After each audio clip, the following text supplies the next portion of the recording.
had a part in making this possible today. This has already been a great day if we don't do anything else all day. What happened this morning so filled me with thanksgiving that I can hardly restrain applauding them. And I'm confident that afternoon will merely extend that which was established this morning.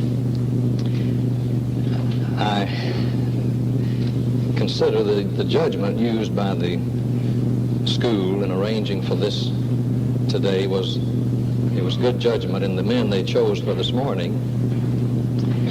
I've not known Brother Kelsey as long as I've known Brother Floyd,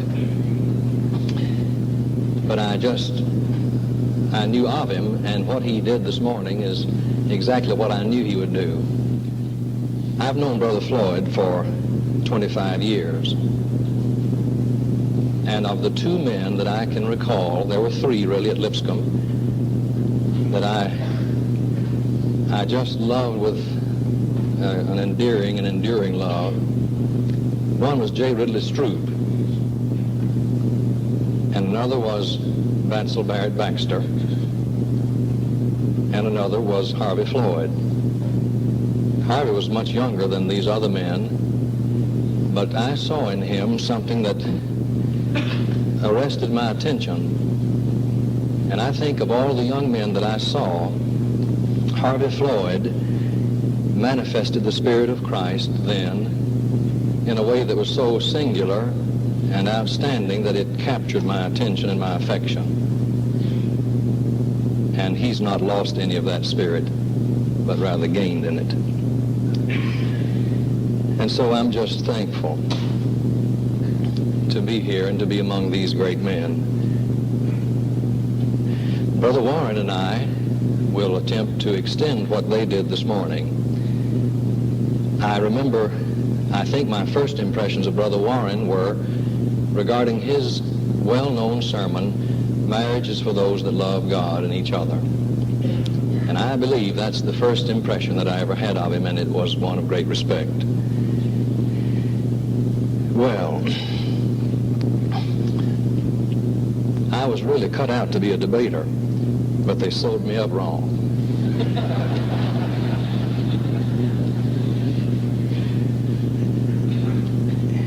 I've looked forward to this day with mixed emotions, really, like the man, I guess, that watched his mother-in-law drive over the cliff in his new Cadillac.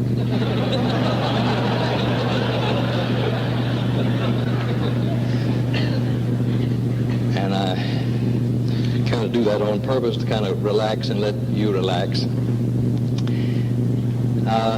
I've not come today to defend a position. I've only come to explain one. And I came this morning to listen objectively. I'll be listening objectively today as Brother Warren speaks. I urge you also to give me that same gift. Would you listen objectively to me in search of the truth, because that's all we're wanting. I want you to write down your questions, and I'll make every effort to answer every question that you ask me regarding the material that I present. But now, obviously, I can't claim to answer all the questions that can be raised on the subject of marriage and divorce. I don't have all the answers. I don't even know all the questions. Nor do any of you know all the questions. And there are a lot of them that can be raised. But on the material that I present, I am more than anxious to answer your questions, and we'll do that at the time of the question and answer period. If I don't know an answer, I'm just going to tell you I don't know. Is that all right? We had men do that this morning, and so I think I'll just do the same thing. Furthermore, if I find that I know of some men in the congregation today who know more about it than I do, I'm going to feel free to just say, well, let them answer that. We had some heavyweights on this morning, men in the Greek language who know, who am I? I've worked in the Greek language for 25 years. And I know enough about the Greek to know that I don't know enough about the Greek. But we've got some men here, I think, who do. May God bless us as we study together. Would you pray with me?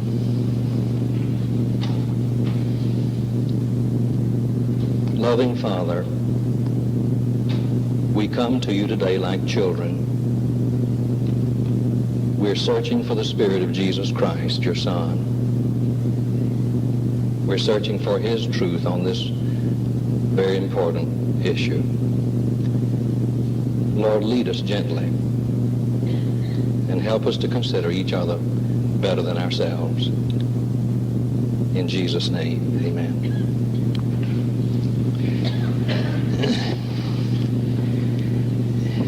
In attempting to outline this today, I came to the conclusion that there are many things upon which we all agree.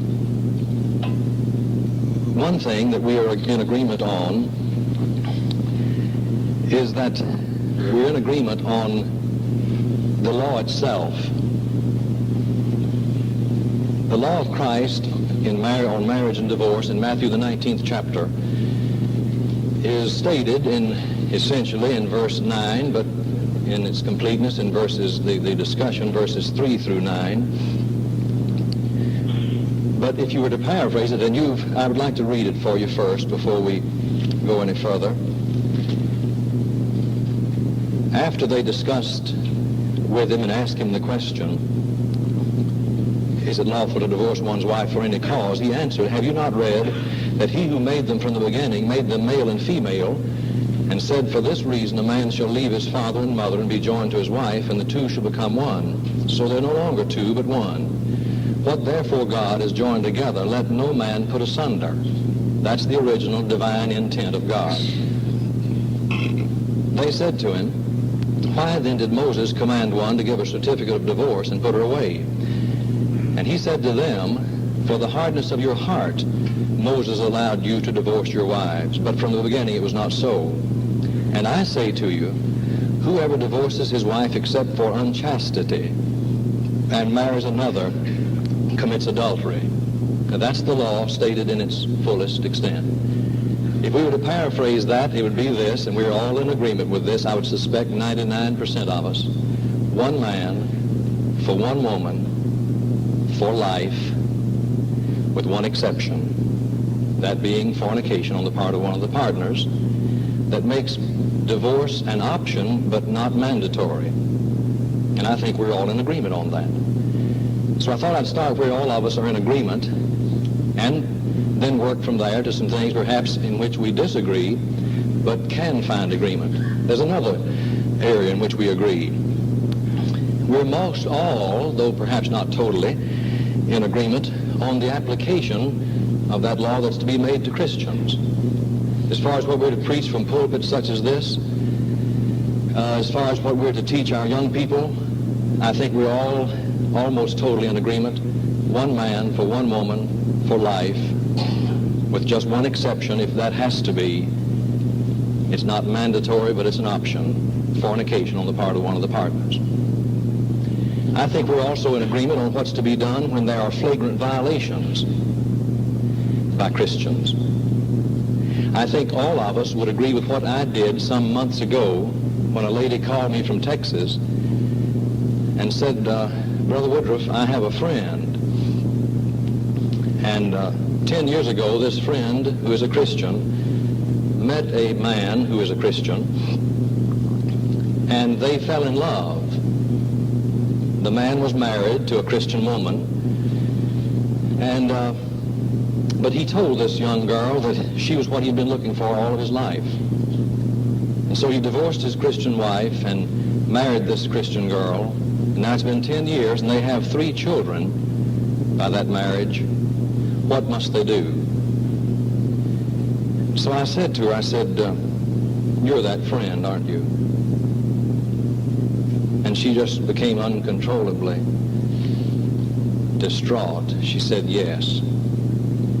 And I asked her, I said, ma'am, what on earth made you act in direct contradiction to what your Lord said would be the rule of his kingdom? How could you go just diametrically opposed to him? And she said, we thought he would forgive us. What would you have told her?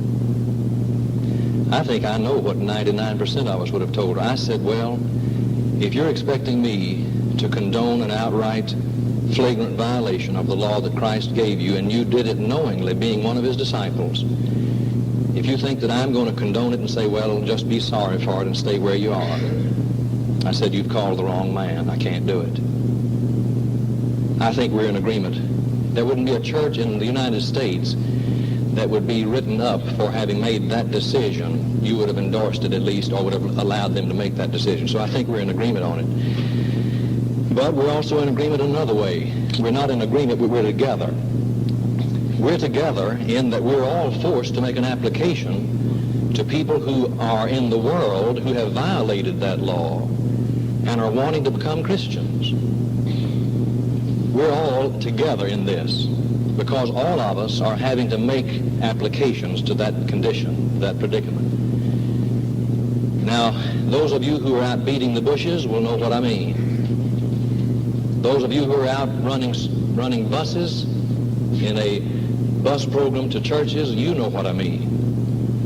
The only people that are not being forced to make application of this marriage law to the human predicament that we find so prevalent today are those who are not out in the bushes or who are not out on the buses.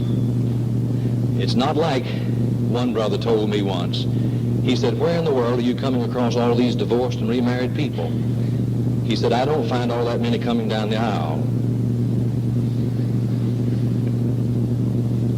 Well, I said, if you'll raise any rock, 8 or 10 will run out from under it. So we're together in the sense that we're going to have to make an application. Now, as usual, I forgot my pen. My marker is in there. I really need it, but if anybody has a magic marker that's water dissolvable, I'll accept it.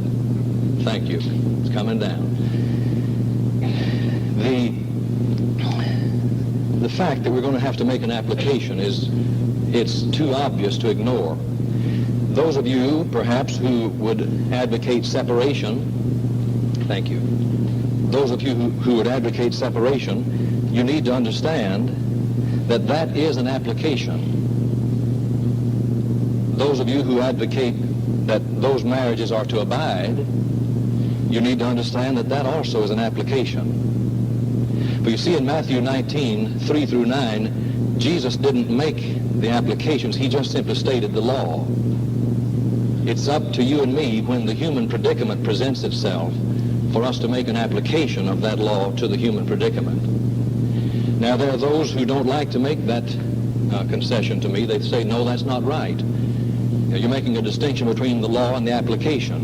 No, I'm just simply saying that it's a valid distinction to say that there is a difference in the sense that there is a difference between law as it is stated and then the application of that law as it is stated. Now, if you can ever grant that possibility, that if you say that these marriages that are in existence prior to a person becoming a Christian, that if you advocate that they separate, that's an application. And those of you who advocate that they abide, that's also an application. Now let me give you an illustration of how that is valid. Jesus, while he was here on earth in his personal ministry, found himself always making application of the law to existing conditions. He always found himself running head-on into Pharisees and Sadducees who were more than willing to just simply quote the law and, quote, let the chips fall where they may. And he found himself being ostracized and condemned because he insisted on making application of the law to the human predicament. The place, I guess, in the law that was most often applied by Jesus was the law of the Sabbath. Now, there was something about it. He was forever doing something on the Sabbath, and they were forever condemning him and criticizing him and quoting the law of the Sabbath. But the law of the Sabbath is found in Exodus, the 20th chapter, verses 8 through 11. You're familiar with it. We'll not read it for fear we'll not have enough time left for something else. But the law just simply says that remember the Sabbath day to keep it holy. 6 days you shall work and do all your labor. The seventh day is a Sabbath to the Lord, and you shall not work on it. But in Luke, the 13th chapter, verses 10 through 17, you're familiar with that event in his life. Luke says he was teaching on the Sabbath one day in one of their synagogues. And there came in a woman who had an infirmity. She was bent over double and couldn't stand up. And she had been that way for 18 years. And they were watching him to see what he would do. And he called the woman to him and laid his hands upon her and said, "Woman, you're freed from your infirmity." Well, the ruler of the synagogue stood up and said, "Now, I have an announcement to make." He said, "There are 6 days on which men ought to work. You come on those days to be healed and not on the Sabbath." Now watch what he did. He just simply quoted the law and set it up there in front of this woman and said that it is not lawful, Jesus, for you to do good on the Sabbath day. The ruler made an application of the law at the expense of the suffering of the sufferer. But watch what Jesus did. He wasn't willing to do that. Jesus healed her on the Sabbath day. And first of all, after he had healed her, then he pointed out to these people that they were hypocrites. He said, "Which of you, having an ox or an ass, will not loose him from his manger on the Sabbath and lead him away to water him?" Now, he said, "Should not this woman, who is a daughter of Abraham, who has been bound by Satan for, lo, these 18 years, was it not right to loose her on the Sabbath?" And then it said all of his adversaries were put to shame, and I should think so. But you see what he did? He made an application of the law. Look again.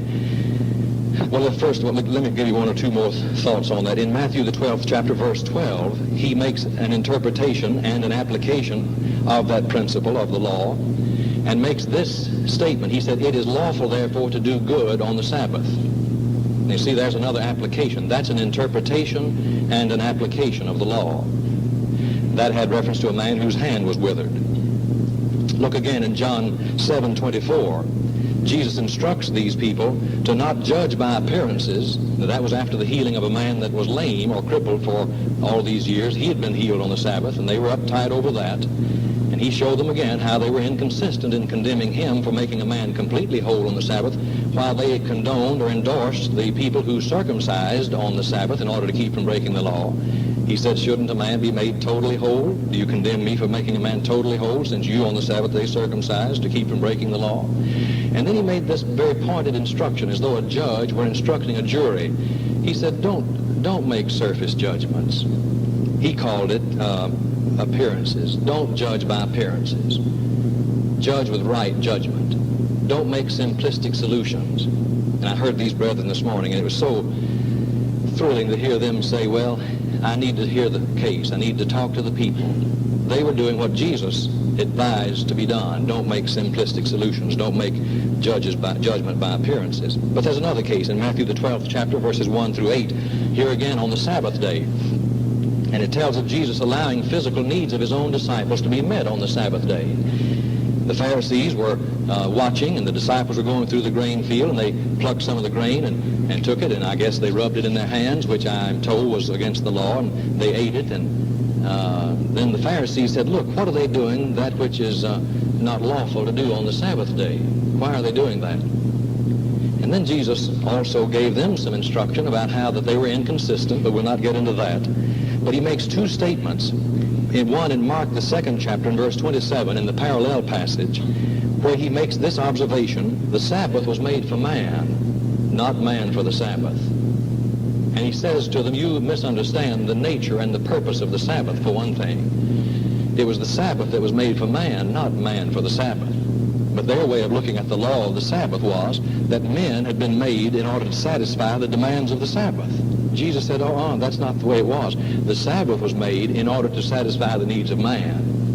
Now, back to this case, though, in Matthew 12, where we referred to just a moment ago in the original story, he comes with this final statement and urges this balance to be given to this subject. He said, "If you had known what this means, I desire mercy and not sacrifice, you wouldn't have condemned the guiltless." He said, if you'd only looked at it through the eyes of God, because he quotes an Old Testament statement, and Jesus quotes this one as much as he quotes any statement in the New Testament from the Old Testament. He said, if you'd just known what this means, I desire mercy and not sacrifice, you wouldn't have condemned the guiltless. On another occasion, he said, go and learn what this means. I desire mercy and not sacrifice. But there's another one that I won't get into in detail. I don't have the time. But if you really want to get one, go to John, the 8th chapter, verses 1 through 11, where he took the woman who'd been caught in adultery. And this incident here was not a matter of interpretation. She had been caught in the act. And the law had stipulated that she was to be stoned. And as it was mentioned this morning, we don't know when they stopped stoning them, but they were still hanging prophets. And they were trying to hang Jesus more than they were trying to stone her. But Jesus there, you see, dismisses her accusers, takes her, doesn't excuse her sin or deny that she did sin, but he does forgive her and calls her to a higher plane of living. Now, I mentioned that to just simply show you that Jesus, in opposition to the Pharisees, who were willing to quote the law at the expense of the sinner, Jesus himself looked for a way to take the sinner where he was, forgive him, and then lead him to a higher plane of keeping the law. And that's important. Now you say, well, what are you telling us all this for? I thought this was a discussion on marriage and divorce. Well, it is. But if I can get us to see that Jesus had to make application of the law to the human predicament, if we can see that, Jesus had to make application of the law, and he wasn't willing to do like the Pharisees, to just quote the law and let the sinner bear the brunt of it. Jesus looked for a way to apply the law to the human predicament in such a way that he could save the human and also lead them to keep the law. Now, if we can see that Jesus did this, then we'll be able to catch his spirit, and if we can catch the way that he did it and see which way he leaned, as the law was brought into connection or into contact with the human predicament, if we can just see which way he leaned and what his spirit was, then those who are trying to follow the Spirit of Christ will get a glimpse and will catch an idea about how to make application of the Matthew 19:9 law as it meets the human predicament today. Okay, you understand why I'm doing that? All right, now that's really lesson number 1. And actually, there are just 4 simple lessons that I'm going to give you today. That's number 1. And that is, if we can catch the Spirit of Jesus Christ and find out how it was that he resolved these conflicts and how he brought the law of God into contact with the human predicament without destroying the sinner. If we can catch that, then we'll be better prepared to make the application of this particular law. All right, number 2. With what we just said in mind, let's look at the background and the setting that prevailed in the first century period.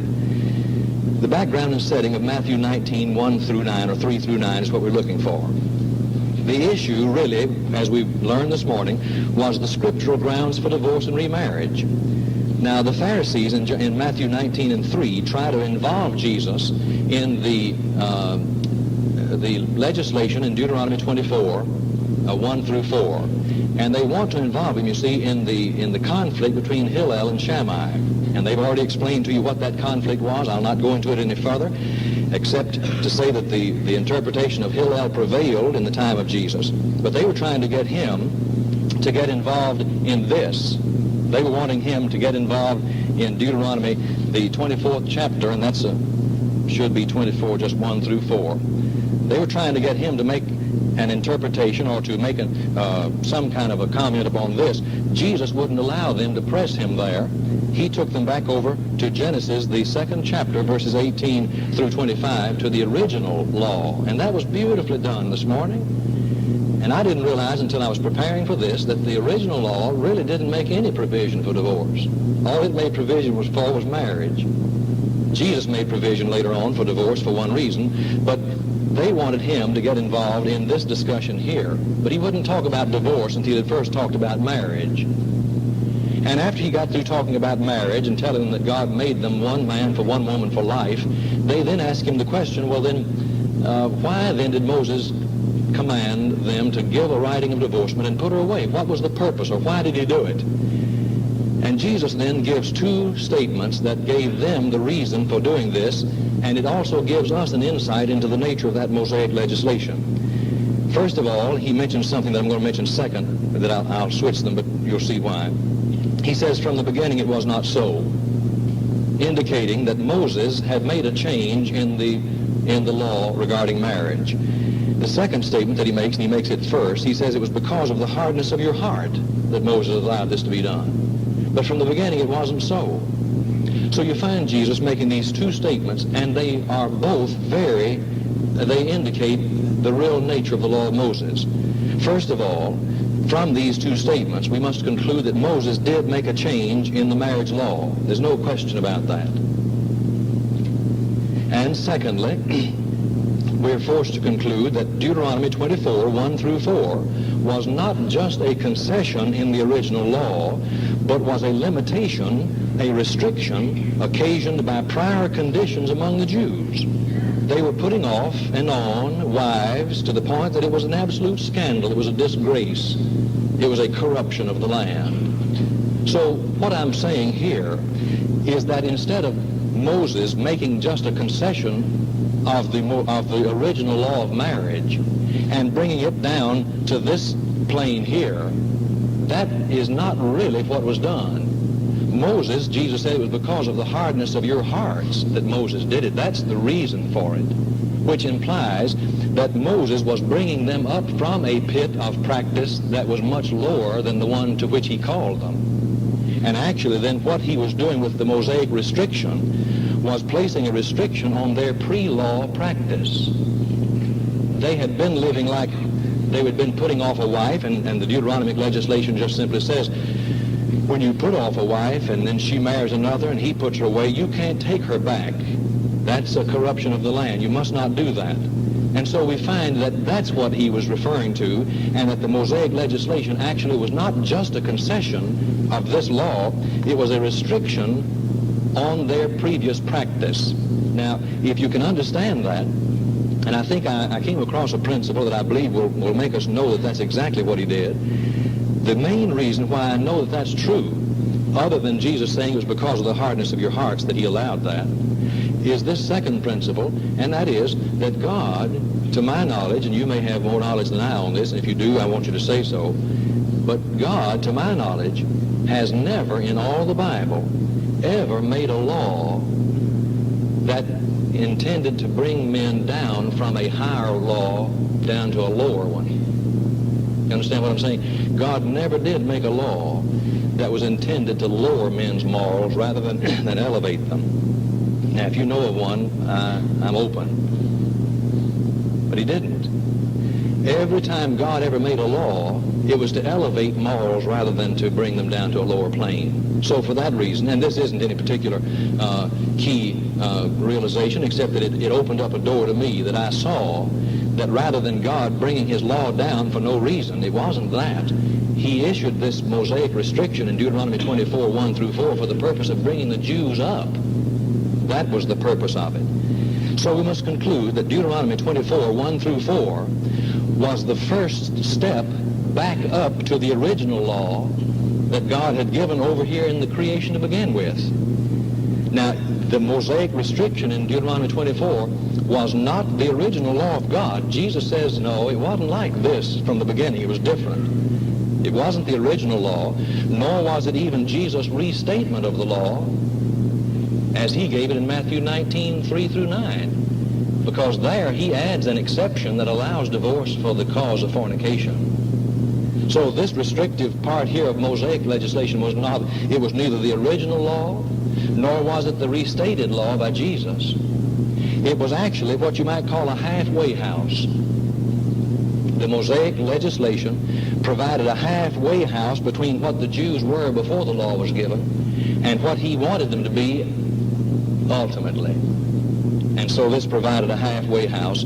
And this is the law that was in force for 1,400 years among the Jewish people. That was the law that prevailed for 1,400 years. And not only was that the law that prevailed, but the interpretation of Hillel by the time of the coming of Christ was what prevailed.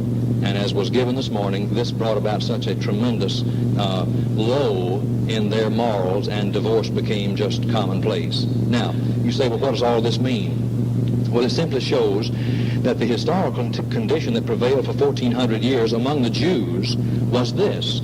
They were allowed to divorce and remarry on grounds other than fornication.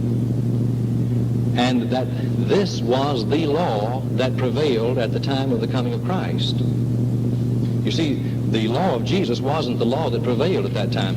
This was the law that prevailed among the Jews. And the Gentiles didn't even have the benefit of that.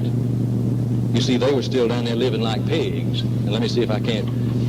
This is the conclusion that I want you to see. The Jews for 1,400 years were allowed to divorce and remarry for reasons other than fornication or adultery. And the Gentiles didn't even have the benefit of that Mosaic restriction that would stop them from doing some of the things that the Jews had done prior to the coming of the law. So what I'm really saying, and this is lesson number 2. Lesson number 1 now is, can we catch a glimpse of what Jesus did and what his spirit was as the law came into contact with the human predicament? That's lesson number 1. If we can learn that, we'll be well on our way. Lesson number 2, what was the human predicament at the time that Jesus lived? The human predicament was simply this. And I want you to notice that actually this line shouldn't be in the chart. And incidentally, these charts, I have enough here today on a piece of paper, miniature chart, for every one of us to have one. This law really shouldn't even be in there at that place, because that's not where, that's just not where it was. The law that Jesus stated here, the original, the restatement of it, was not that law that prevailed at that time. These were the laws that prevailed. Let me just draw a line there and then put this line right straight on across. And we'll have to conclude that the people who lived during the time of Jesus lived in this strata of morality, right in here. They weren't up here at all. And that was attested this morning and documented fairly clearly, that that's where they were. They were down here, not up here. Well, now, what do you say, well, why are you telling us all that? For the simple reason that we can't know how that the law was applied until we know what the human predicament was. And we can't even talk about scriptural marriages until we know what scriptural marriage was in the first century. As Brother Kelsey, I think, said this morning, there were no unscriptural marriages on the day of Pentecost. They were all scriptural. If you look at it scriptural in the sight of the law of Moses. Now, if you're talking about scriptural in the light of Matthew 19 and 9, no. But Matthew 19 and 9 wasn't the law that was prevailing at that time. The marriages had for 1,400 years been prepared by the Mosaic law and the Roman and Greek law, which allowed marriage and divorce on grounds other than fornication. So what you have at the time of the coming of the day of Pentecost and the coming of the Christian era, you have an entire world whose lifestyle was determined and patterned after the legislation that was given through Moses and the Roman people and the Greeks. Now, that's very important. Now, do I need to document that? It's documented on the notes. I've got all this. It's all for you. I'm not going to have time if I read all this. Are you satisfied? But the reason I can't leave you now dangling, because you've got to grant me this one. You know, if you say, oh no, that wasn't the condition of the first century, then I'm afraid I'm going to have to read all this.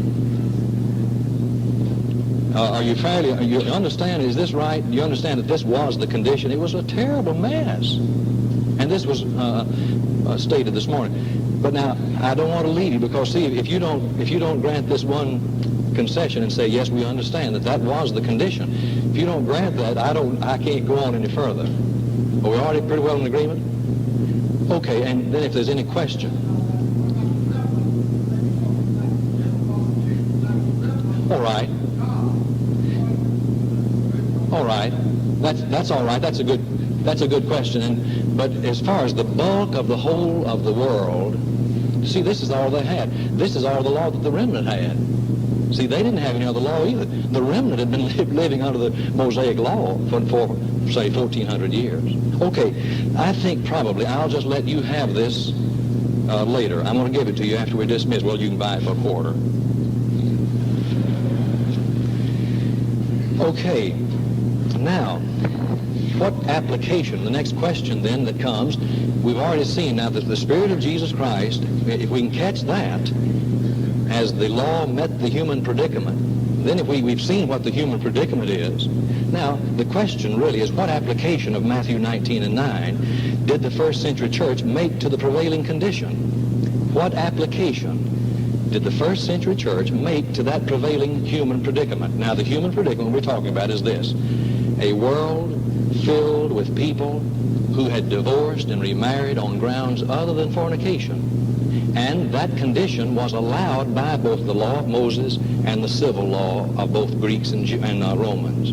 That's the human predicament we're talking about. Now, the question that I have today is simply this, and that's why what you really wanted to know. What application did the first century church make to the human predicament now of this law of Christ in Matthew 19 and 9? Question: did they require those marriages that had been formed on laws less than the Christian law?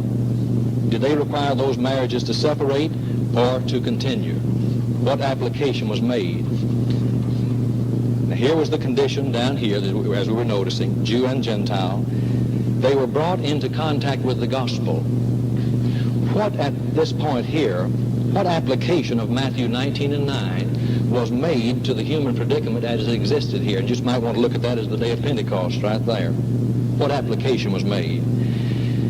Well, did they require those marriages formed on laws less than the Christian standard to separate? Well, there's no command or example for such an application. Not a command, not an example. Now, in the absence of both, and there may be a question in your mind, I'll come to it in just a moment, but in the absence of both an example and a command, by what authority do men make such an application today? Now, there are those who are saying that those marriages must be broken up. But upon what authority? There is no command to break them up, and there's no example of where they were ever broken up. Let me give you what Foye Wallace Jr. says on it. In his Sermon on the Mount in Civil State, page 41, and this also is in the notes that you will be receiving. Foye Wallace Jr. says, of these marriages that had what we know of as unscriptural bases, the divorces were not proper, the remarriage wasn't proper, he simply says that Christ omitted legislating a disciplinary procedure, indicating that such a legalized relation becomes a principle of moral conduct between the parties involved and God, and is left to his own judicial decision, not ours. With no course of action legislated, revealed, or prescribed, we cannot make one without human legislation. The course of some preachers in demanding separations and the breaking up of family relations and the refusal to even baptize certain ones whose marriage status does not measure up to his standard of approval is a presumptuous procedure, more far-reaching in evil consequences than the moral effects of divorcement limited to the persons involved. It is certain that if the Lord Jesus Christ had intended a course of action in these cases, he would not have left it for preachers to prescribe, but would have himself legislated it. Now, that's a pretty clear statement by Foye Wallace regarding this particular question. Now, some of you may be saying, but now wait a minute, we do have an example of it. We have an example where a marriage was told to break up, and that's back in Matthew 14 and verse 4, and it's regarding Herod.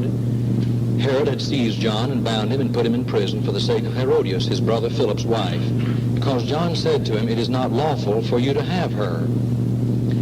Now, there are those who say, now this is an example of a marriage being broken up that was an improper marriage. That's right.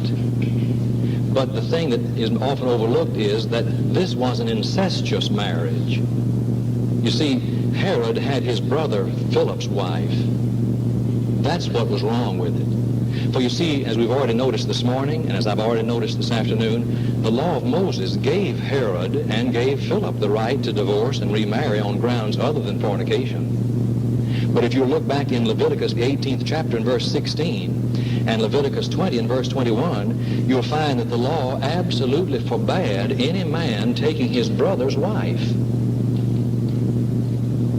This was an example of incest, and it doesn't fit the pattern we're talking about at all. I know what to do about incestuous marriages. Let's look again.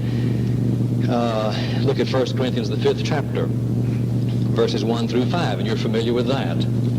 Here a man was living with his father's wife. Well, what are you going to do about that? Well, that's again, it's a matter of incest.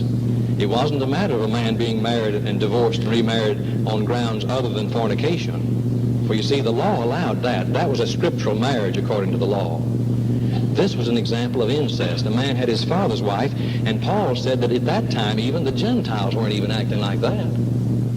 But if you look at Leviticus, the 18th chapter and verse 8, it specifically forbids any man to uncover his father's nakedness. In other words, to lie with his father's wife. He says, that's your father's nakedness. You shall not do it. So these two examples, Matthew 14:4 with Herod, and 1 Corinthians 5:1 through 5 and verse 13, are examples of incestuous marriages, you see. And so you can't cite them as examples of people being broken up whose marriages did not meet the standard of Matthew 19 and 9. All right, now, I don't have any question at all about what to do about incestuous marriages. Do any of you?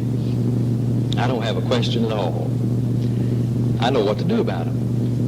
If it's an incestuous marriage, I've got an example and a command. In fact, Paul says you either separate or put him out from it. He said, get rid of the wicked man. Put him out from you. If he won't break up with her, it seems like maybe later in 2 Corinthians that the man did. He may have corrected it. It implies that at least. But here, we know what to do about incestuous marriages, so we're all agreed on that. But no other example of any other marriage ever being broken up in the New Testament. We just don't have it. Not a one. Then where is our authority for breaking up those marriages today? There isn't any. Now that's lesson number 3. Lesson number 1, see if we can catch a glimpse of the Spirit of Jesus as he made application of law to the human predicament. See if you can catch that spirit of his, which way he leaned. Secondly, find out what the human predicament was in the first century. Thirdly, when we find out what that human predicament was and we know what his law is, what application did the first century church make of that law to that human predicament? And you come to this conclusion, there's not a single example of where anybody was ever told to break up a marriage whose marriage did not meet the standard of Matthew 19 and 9. There's just not an example there. That's lesson number 3. Well, look again. Then did the first century church allow those marriages formed on laws less than the Christian standard to continue? Did they tell them that they were to abide? Well, J.D. Thomas says they did. He says that the New Testament church made that approach to it, and this material also is in the notes. Listen to this statement. It is urged or argued that the Hebrews 13:4 passage was addressed to Hebrews who had known more than one ground for divorce in their tradition, and that a rigid application of Matthew 19 and 9 would even void all the Jewish second marriages Mosaic concession of the early Christian converts that did not have fornication as the grounds for their previous divorces. And thus they'd all have had to have put away their mates immediately upon becoming Christians. Such a conclusion is not valid, however, for, now notice, when God once recognized a particular marriage relation in one dispensation as approved, he would not change this simply because of a change in covenants. It was not a retroactive matter. If any marriage was legitimate in God's sight before the couple became Christians, it would still be so afterward. Well, that makes sense, doesn't it? You see, we have this example, at least he believes, that the first century church allowed those Christians who had come into that relationship, into Christianity, who were already divorced and remarried and divorced and remarried. Brother Thomas says that those were allowed to continue because the matter was not retroactive. It didn't go back and make all of them adulterers because that former law did not measure up to the law of Jesus Christ. Now, but if you would ask me, how much time have I got left? About 15 minutes? It's about 15 minutes, all right. If you would ask me, Brother Woodroof, do you believe that the New Testament allowed those marriages to continue? I would say, and I'd do this, it would kind of take you by, this wouldn't really be honest, but I would say, no, I don't believe that the New Testament allowed that. It said that they didn't have any option. They were told, you stick into that marriage. Oh, but somebody says those were scriptural marriages they were talking about. Scriptural in what sense? In Matthew 19 and 9? No, that wasn't the law that was prevailing then. The law that prevailed at the time of the coming of Christ, and the only law that those people knew that they had been under for 1,400 years was the law that allowed them to divorce and remarry on grounds other. Now, so I say that it required them to stay. It required them to remain. But when you use this word remain, you're driven to a certain particular place in the New Testament. Driven to a certain particular place in the New Testament. And that's 1 Corinthians, the 7th chapter, verses 12 through 24. Would you turn with me in your Bibles to that? 1 Corinthians 7, 12 through 24. And incidentally, this is the 4th lesson, and that's all I've got. These 4 lessons. 1, see if you can't determine the Spirit of Jesus as he brought laws into the human predicament and how he settled it. Secondly, find out what the human predicament was. And it was terrible. Thirdly, there is no example of anybody being separated, not a one. Fourthly, we do have a whole section where the main emphasis is stay in there, remain. Now notice, if you will. First of all, the whole chapter is on marriage itself. 40 verses. It's the most extensive treatment of marriage in the whole New Testament. 40 whole verses on this subject. Secondly, notice this. Verses 12 through 24. 12 through 24 have to do with what's to be done with these existing marriages. Give us some idea, Paul, about what's to be done with these marriages that are already in existence. And I want you to notice something.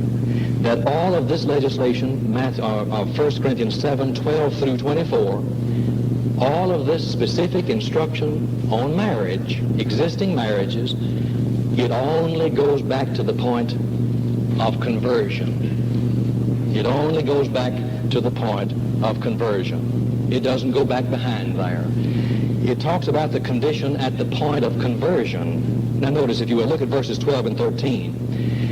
If any brother has a wife who is an unbeliever and she consents to live with him, he should not divorce her. And I wasn't going to say this, but Brother Floyd mentioned it this morning, and I'll just mention it. You see, this talks about what they had at the time of their conversion, because in 2 Corinthians, the 6th chapter, they were forbidden to go out and marry an unbeliever. They weren't to be unequally yoked with unbelievers. I believe that either means marriage. It includes marriage or doesn't include anything. You can't get any closer to somebody than marrying them. So it forbids the Christian to go out and select an unbeliever. But whenever 2 heathen or 2 Jews were married and one of them became a Christian and the other didn't, then it left this unequal yoking in a sense. But Paul says stay in there with him. Notice, if any brother has a wife who is an unbeliever and she consents to live with him, let him not divorce her. He should not divorce her. But the point I'm making is that if any brother has a wife at the point of the conversion, at the point where the situation existed, he should not divorce her. No questions were asked. He didn't say if any brother who has had a marriage that was based upon, this, that. He just says if any brother has a wife, stay there with her. Don't put her away. Do not divorce her. Now, look at these 2 illustrations of this. To illustrate it, he chooses 2 subjects that are really kind of out of place unless they are illustrations. He brings up slavery and circumcision. Well, what in the world is he bringing up circumcision and slavery in a discussion on marriage? Well, they're illustrations of the permanency of that condition that existed at the point of the call.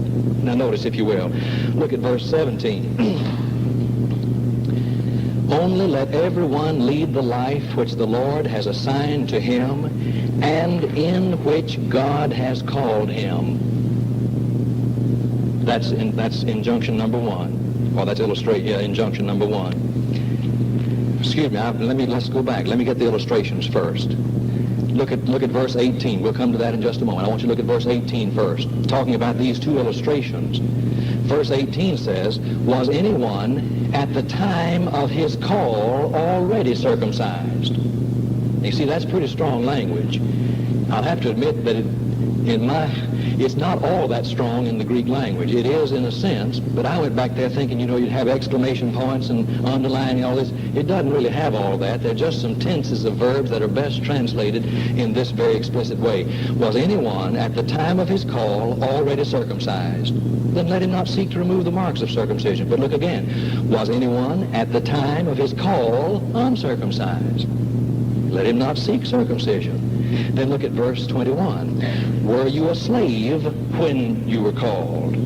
Never mind. Now, why would he use these 2 illustrations, or why would he use these 2 figures unless he were illustrating the very thing that he said about the man who had the unbelieving wife when he was called. The conclusion that he draws is found in verse 17. Only let everyone lead the life which the Lord has assigned to him and in which God has called him. Second, look at verse 20. Everyone should remain in the state in which he was called. Look at verse 24. So, brethren, in whatever state each was called, there let him remain with God. And then look at 17b. This is my rule in all the churches. You can't get any clearer than that. He says, if any man has an unbelieving wife, stay with her. Illustration number one, were you at the time of your call already circumcised?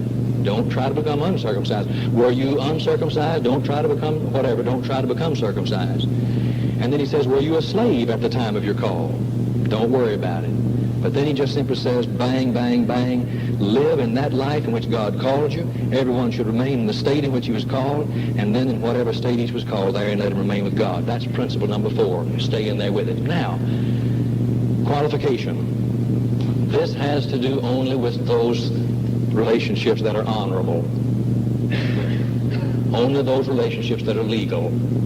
Only those relationships that have that quality about them. Because you see, all other illegal and dishonorable relationships are taken care of in chapter 6. And if you'll notice here, all dishonorable relationships were to cease. Turn back to chapter 6 of 1 Corinthians and notice. Latter part of verse 9, do not be deceived. Neither the immoral, nor idolaters, nor adulterers, nor homosexuals, nor thieves, nor greedy, nor drunkards, nor revilers, nor robbers will inherit the kingdom of God. And such were some of you. But you were washed, you were sanctified, you were justified. But notice all these illegal relationships. And you say, but look there, he says adulterers. Yes, but that's extramarital adultery. He's not talking about those marriages that had been formed on bases less than the Christian standard, you see, because that was legal. That's the law that prevailed in that whole time. That's what the whole world consisted of. So you see, you can't put those back there in the list of things in 1 Corinthians 6. It's just you can't put them there. Those marriages that we're talking about are those that the law of Moses allowed, that the laws of the Romans allowed. Certainly you're not going to ask God or expect God to expect more of the Romans than he expected of his own people. They were all in this condition. And it was to them that he says, you stay there. But those were the legal relationships, the legal laws, what you would call the scriptural laws by the law of Moses.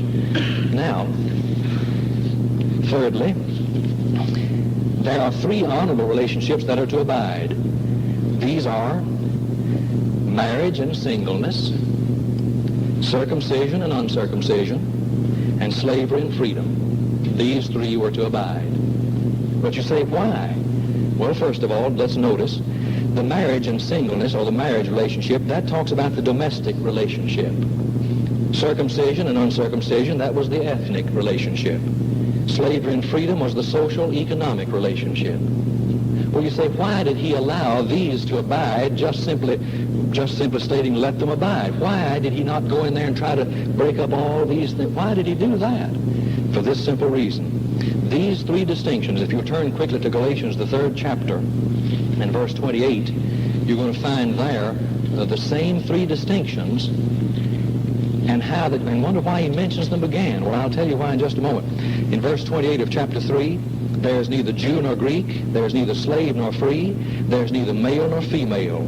Now you see there, those 3 are again. Jew nor Greek, that's the national distinction. Slave nor free, that was the social or economic distinction. And then male nor female, that was the domestic or sexual distinction. But why does he single out these 3 distinctions in both these places? For this simple reason. These 3 relationships are the 3 pillars upon which civilization rests. You rip away the domestic distinction and destroy all the homes, you destroy society. You rip away the economic distinction of at that time, slave and master, and you'd destroy another. You'd destroy the society. Or you rip away the national distinction, and you have such a confusion that the society just pretty well would be gone. Now listen to this statement. These 3 great distinctions, such are the great distinctions. Thomas Charles Edwards makes this statement. Such are the great distinctions, natural, national, social, on the maintenance of which in any particular age or country, the preservation of the principles of liberty and order and their legitimate development in human history mainly depend. Marriage, circumcision, slavery, and the relationships that they represent. Now, all right, let me give you an illustration, and I'm about through. Sometimes issues are so emotion-packed that we can't make a real rational, objective application of the law to them. They're kind of like giving mouth-to-mouth resuscitation to this Farrah Fawcett Major. It's hard to do that without getting emotionally involved. I thought a long time before I decided to do that. You know what they do to teach you how to give mouth-to-mouth resuscitation? They don't bring her in. They bring in a dummy.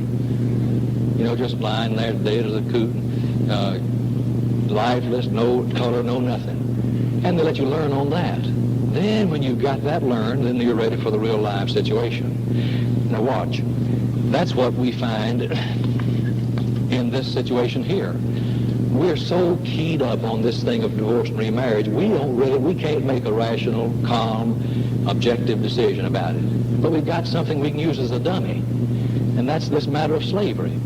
And this won't even hurt any of us. We'll just be able to do it. There won't be any pulse increase at all. You just watch.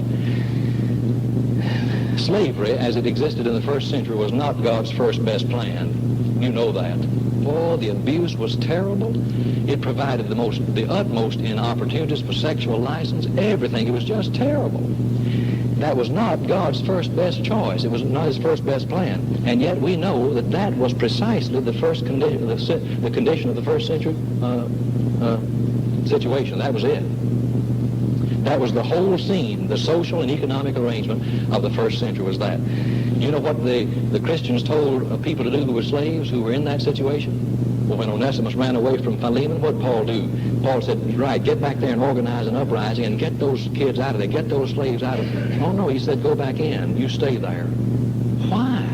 Because they depended on elevating the relationship and eventually eliminating it altogether. And that's exactly what happened. Now, that didn't hurt, did it? Because none of us have been slaves, none of us are slaves, none of us are masters, and we're probably not a slave within 1,000 miles from here. But watch. Now we get nervous.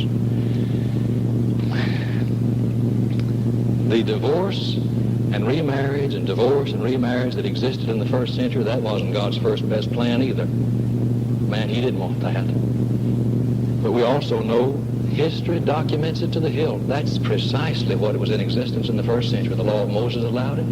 The Greek law allowed it. The Roman law allowed it. We know that was it. Well, what kind of an application? All right, here it is. Same thing.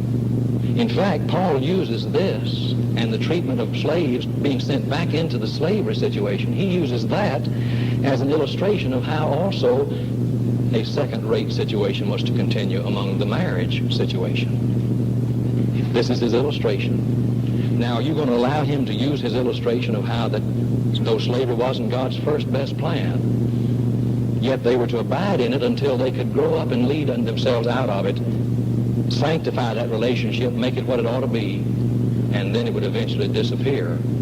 The abuse of it would. And so it is here. Not God's first desire, and yet it was the first century condition. When the law was brought into contact with that first century condition, here was the dictation of what was to be done. Stay in there. Abide. If any man has a brother, stay in there. Abide in that calling in which you were called. And eventually, by sanctifying those marriage relationships, then the whole situation would eventually take care of itself, and divorce would be taken care of eventually, totally. Now, let me give you one final test, and we're through. What if it were made universal? Now, learning what we've learned about the situation and all that we've heard today, what if this particular application had been made universal? I mean by that, and that's a test that has to be applied to any kind of philosophy or whatever. What if it were made universal? If every person in the Roman Empire had been made a Christian, and every person who had been involved in marriages other than those based upon the law of Matthew 19 and 9 had been required to separate, brethren, it would have destroyed the whole fabric of the Roman Empire.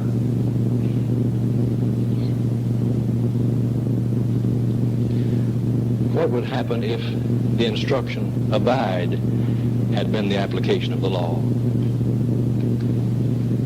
Every marriage in the Roman Empire would have been solidified.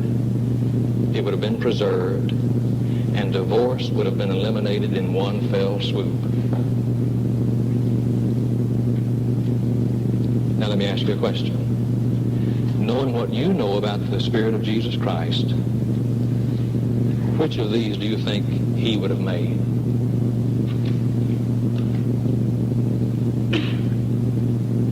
And after all, that's what we're after, is the Spirit of Christ.